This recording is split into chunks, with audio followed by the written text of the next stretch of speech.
جس کی وجہ سے ان کی جو آج ہم دیکھیں ویتنام کے اندر تو جتنے بھی بڑے بڑے جو ملٹی نیشنل جائنٹس ہیں، چاہے وہ سیمسنگ ہے، انٹیل ہے، ایڈیڈاز ہے، نائکی ہے، ان سب کے وہاں پہ پلانٹس ہیں، ان سب کی وہاں پہ انڈسٹریز ہیں۔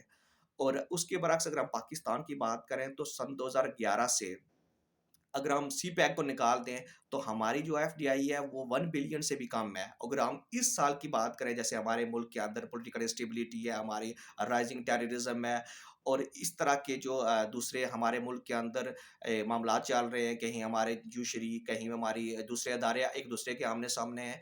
تو ابھی جو میں ایک کوٹ کر رہا ہوں وہ اسٹیٹ بینک آف پاکستان کو کر رہا ہوں کہ پہلے 6 ماہ کے دوران جو ہماری جو ایف ڈی آئی ہے وہ تقریباً 59% کم ہوئی ہے، تو اس سال تو وہ بھی کم ہو گئی ہے۔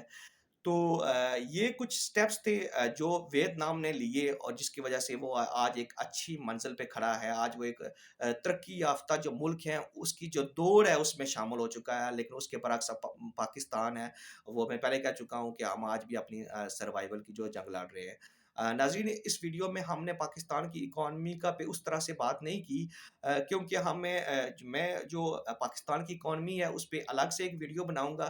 یہ میں نے صرف کمپیریزن کیا ہے، جس میں میں نے ویتنام اور پاکستان کا کمپیریزن کیا ہے کہ ان دونوں کے ملک جو ممالک ہیں، جو دونوں کنٹریز ہیں، ان کے درمیان کیا کیا فرق ہے۔